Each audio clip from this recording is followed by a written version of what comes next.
लगभग 1 महीने के अंदर अंतराल से मुझको यूपी साइड जाने का पड़ा।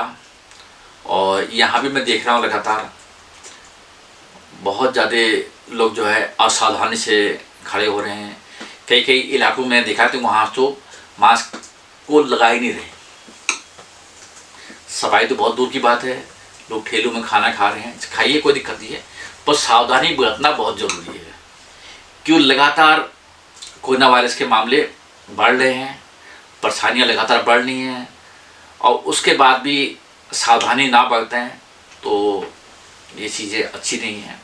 हम लोगों की, हिंदुस्तानी लोगों की इम्यून पावर बहुत मजबूत है। हम लोग फट से हमारे इसमें कोई वायरस नहीं होगा, परंतु कोरोना वायरस किसी को अमीर देख के, गरीब देख के, जात पात देख के नहीं आता है, किसी को भी कहीं से भी आ सकता है।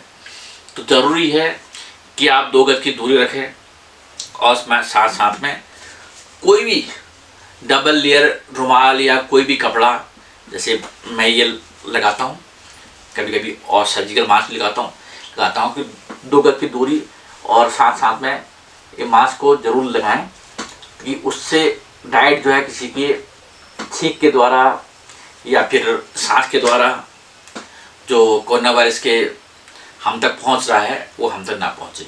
और साथ साथ में खाने पीने का ध्यान दीजिए। योगा आधा घंटा पौन घंटा सवेरे, आधा घंटा पौन घंटा शाम योगा प्राणायाम जरूर करिए, और इम्यून पावर डेवलप करिए। खाने में सबको पता है हम लोग खाते हैं, हल्दी अजवाइन इनका प्रयोग बढ़ाइए, और अदरक तुलसी का काढ़ा बना के पीजिए, उसमें दालचीनी भी डाल सकते हैं, उससे भी इम्यून पावर डेवलप होती है। साथ साथ में हमारी दवाई मतलब होम्योपैथिक की दवाई लेना ना भूलें। आर्सेनिक एल्बम 2-2 बूंदें सवेरे दिन में शाम को 3 दिन तक लें, और 15 दिन के बाद फिर रिपीट कर लें। और साथ साथ में इस्चेनेशिया मदर चल रहे हैं 15 बूंद सुबह शाम, जिससे इम्यून पावर बिल्कुल डेवलप रहेगी। आपको फट से कोई वायरस या कोई बीमारी आने के चांसेस नहीं रहेंगे, और शरीर की लंग्स की इम्यून पावर मजबूत रहेगी, तो दुनिया भर के और रोग भी आपको आप तक नहीं पहुँचेंगे। निरोगी रहिए, स्वस्थ रहिए।